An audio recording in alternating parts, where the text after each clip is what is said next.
Hello नमस्ते welcome to my YouTube channel. आज चाहिँ म पोक मोमोको रेसिपी लिएर आएकी छु। मैले चाहिँ यहाँ 1 केजी पोक किमामा हाफ केजी काटेको प्याज, 3 टेबल स्पुन जति अदुवाको पेस्ट, 1 बल जति काटेको बन्दा र मसिनो गरी काटेको धनियालाई हालेर मिक्स गर्न गइरहेकी छु।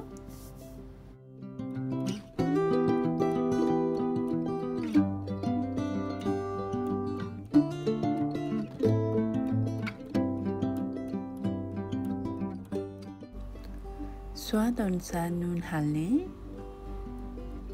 1 टीस्पुन जति जिरा र धनिया पाउडर हाल्ने, 1.5 टीस्पुन मोमो मसला पनि हाल्ने।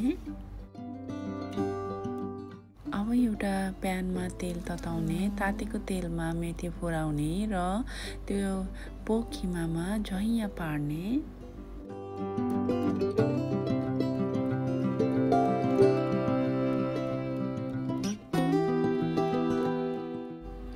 अब राम्रोसँग मिक्स गर्ने।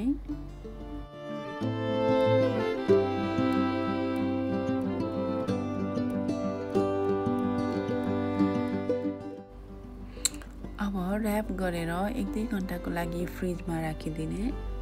अब एउटा सफा भाँडामा मैदा हाल्ने अनि थोरै नुन पनि हाल्ने, थोरै तेल पनि हाल्नु हुँदा हुन्छ अनि मजाले मिक्स गर्ने।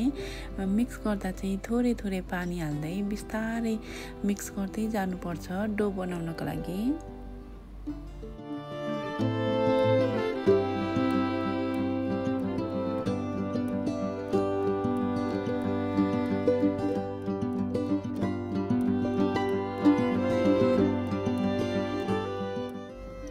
डो यतिको भएपछि चाहिँ अब डोलाई मजाले मार्ने। डो चाहिँ अलि साह्रो हुनुपर्छ मोमोको लागि, नत्र सबै टाँसिन्छ।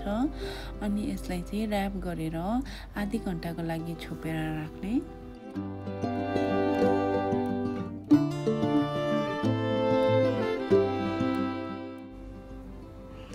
अब चाहिँ डो रेडी भइसकेको छ।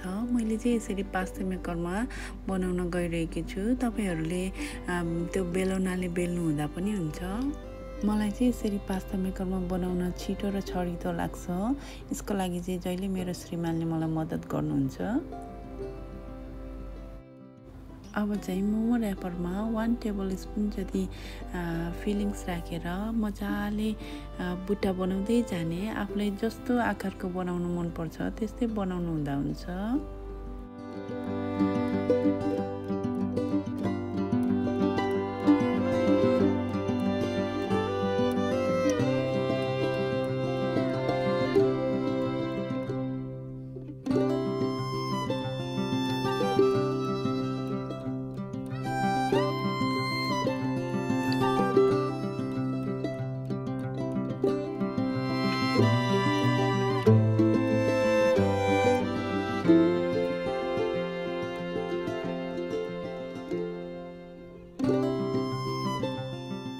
म चाहिँ बिदाको बेलामा अलि धेरै मोमो बनाउँछु अनि बाँकी मोमोलाई चाहिँ फ्रोजनमा राख्छु। हजुरहरू पनि फ्री टाइममा यसरी मोमो बनाएर फ्रिजरमा राख्नुभयो भने पछि आफूलाई खानु मन लागेको बेलामा स्टिम गरेर खान एकदमै सजिलो हुन्छ। अब म यहाँ मोमोको लागि पिरो टक्क परेको गोलभेडाको अचार बनाउन गइरहेकी छु।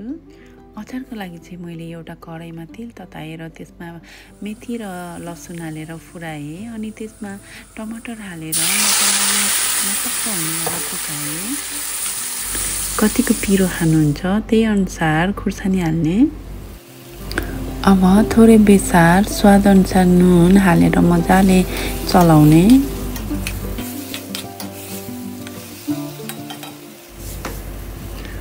मैले चाहिँ यहाँ थोरै टिमुर पनि हालेको छु। यो चाहिँ टोटल्ली अप्सनल हो, हजुरहरूले नहाल्नु हुँदा पनि हुन्छ। अब चाहिँ गोलभेडा लतक्क नभइन्जेलसम्म छोप्दै पकाउने।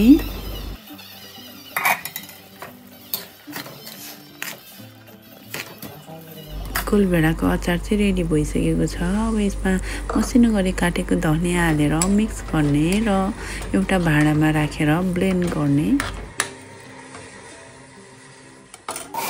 अब चाहिँ म मोमो स्टिम गर्न गइरहेकी छु। त्यसको लागि चाहिँ मैले तातो पानी हालेँ अनि त्यसमा मोमो राखेर मोमोलाई स्टिम गर्न गइरहेकी छु।